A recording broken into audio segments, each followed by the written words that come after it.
Okay, this is the assembly of a semi-auto hammer-fired PKM. First thing we're going to want to do is take your gas tube, fits in this bottom slot here,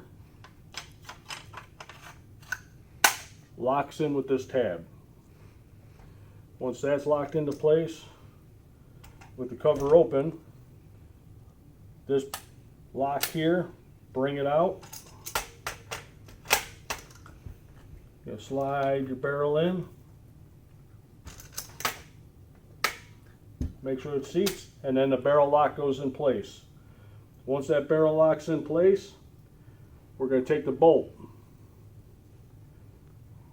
Bolt's like an AK-47 bolt, slides in, rotates, and locks forward. That locks forward. The feed paw lever, you're going to want to pull it in, drop it down, snap it, send it home. Recoil spring assembly goes into the bottom, guides, pushes down until it locks in. Once that locks in, we can close the cover for now, flip it, fire control group with the hammer cocked. Set it down onto the mounting lugs. Let's see, where's my mounting lug? These are the supplied pins. People use different pins. These are just the one that's supplied. You can use them. They go in. You would secure them with the nuts and lock washers.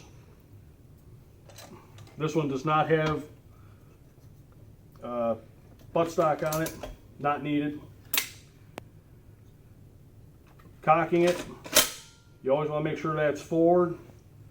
Floating firing pin, you always want to make sure that floats after you put it in. Feed paw.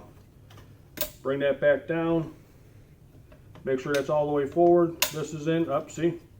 Bring that forward. That's in to feed properly. Bring that down. And you could charge the gun. This assembly is in reverse process.